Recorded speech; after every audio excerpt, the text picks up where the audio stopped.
Okey, kita terus bersama dengan Zuhairi Mizan Azam untuk lebih banyak suntikan info dalaman bagi skuad Harimau Malaya. Okey Zul, pagi tadi dengan Asmani Bakiri, dia kata untuk collab kali ini dia bagi satu ayat terkejut dan tak terkejut. Macam Hai-O tadi dia kata membimbangkan. Macam saya rasa menarik sebab ada muka lama dan muka baru. Bagi Zul pula macam mana? Saya rasa saya setuju dengan ataupun saya ikut Su. Menarik. Alright. Okey, Sebab? menarik sebab saya boleh katakan kombinasi yang berbeza ditampilkan Tan Chen Ho ada sedikit kejutan lah bagi saya. Seperti yang dikatakan oleh Hai-O, tiadanya Arif Aiman dalam pasukan.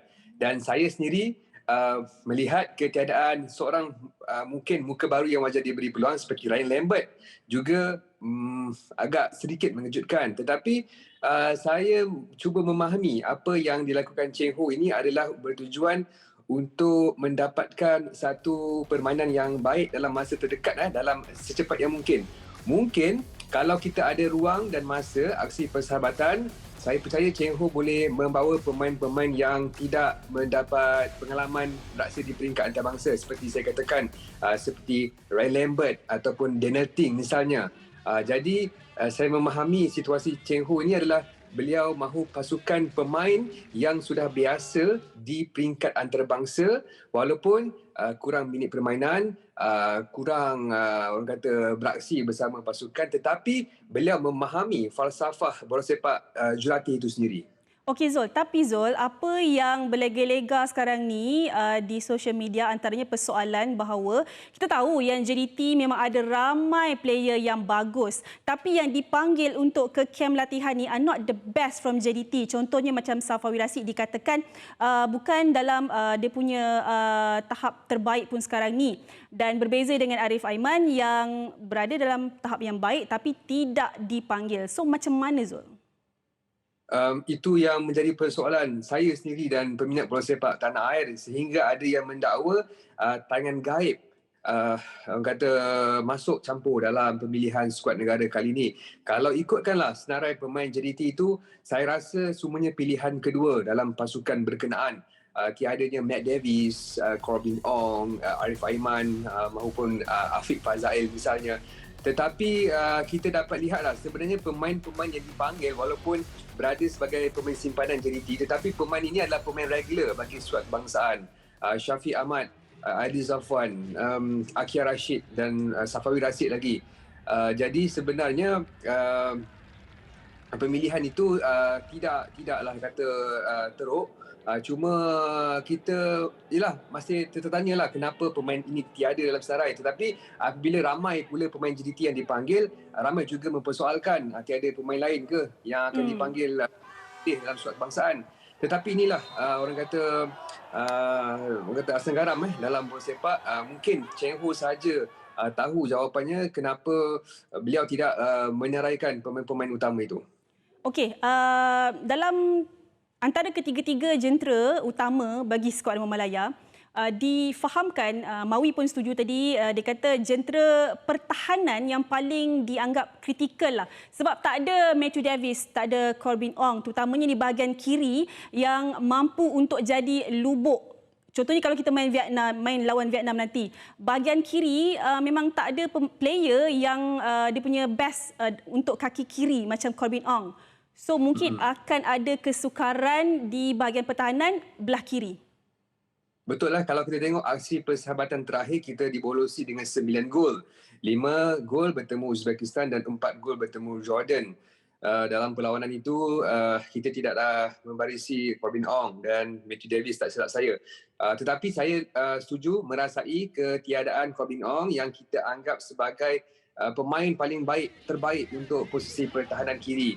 Tetapi mungkin pemain yang dipilih seperti Arif Fazilah boleh memberi sumbangan yang besar, tetapi saya setuju dengan pandangan Asmawi ataupun Su yang mana itu akan menjadi kebimbangan ataupun kerisauan kepada Chen Ho yang perlu lebih beri penekanan di posisi benteng akhir, terutama di benteng pertahanan kiri, dan jika ini dapat diatasi, saya percaya kita boleh bersaing dengan pasukan-pasukan lain.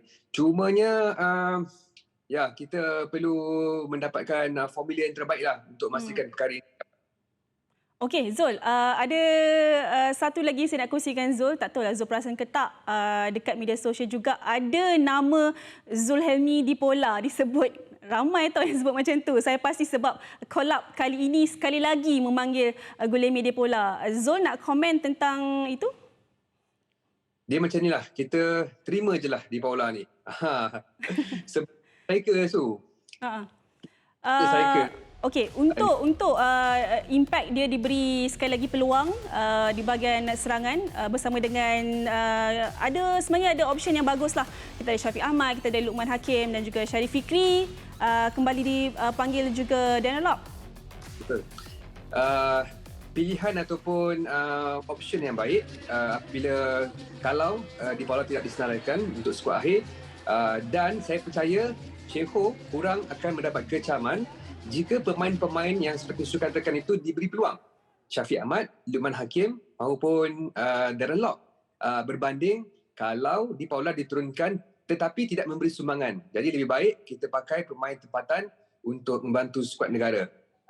Jadi pilihan yang terbaik harus dibuat Cheng Ho, kecuali di Paula menjelmakan aksi luar biasa dalam sesi latihan ataupun dalam pertandingan itu nanti. Okey, last sebelum kita beri Zul untuk rest, pemain yang wajib ada dalam senarai First 11 nanti untuk AFF? Okey, wajib ada. Mungkin saya boleh katakan Karufami Cik Mat, Apek, penjaga gol. Pertahanan, saya masih memilih Adil Zafwan dan juga Syarul Saad untuk digandingkan bersama Adil Zafwan pada permulaan dan Dion Coles kemudiannya. Di posisi pertahanan, Rizal Ghazali. Di pertahanan kiri, Arif Fazilah. Di posisi tengah, kita mempunyai pemain seperti Akram Mahinan, Kenny Palraj maupun Faizal Halim, dan striker pilihan saya adalah Darren Lock ataupun Syarif Fikri. Wow, saya terkejut. Saya ingatkan awak nak pilih Ai untuk goalkeeper. Boleh dipertimbangkan. Tetapi saya nak beri sedikit penekanan berkenaan dengan Aidil. Sebab Aidil ni ramai yang mempersoalkan. Jadi saya rasa, saya cuba memahami apa yang Cik Ho lakukan. Sebenarnya Aidil ni, dia memang betul, dia pilihan ke-7 ataupun ke-6 dalam skuad JDT. Tetapi dia telah, orang kata, pengalaman di peringkat antarabangsa tu luas. Jadi kita rasa boleh diberi peluang untuk Aidil ataupun wajar memilih Aidil seperti dilakukan Dollah Saleh pada 2014, memilih kuda tua iaitu Syukur Adan tetapi memberi sumbangan besar kepada pasukan. Okey, tak apa.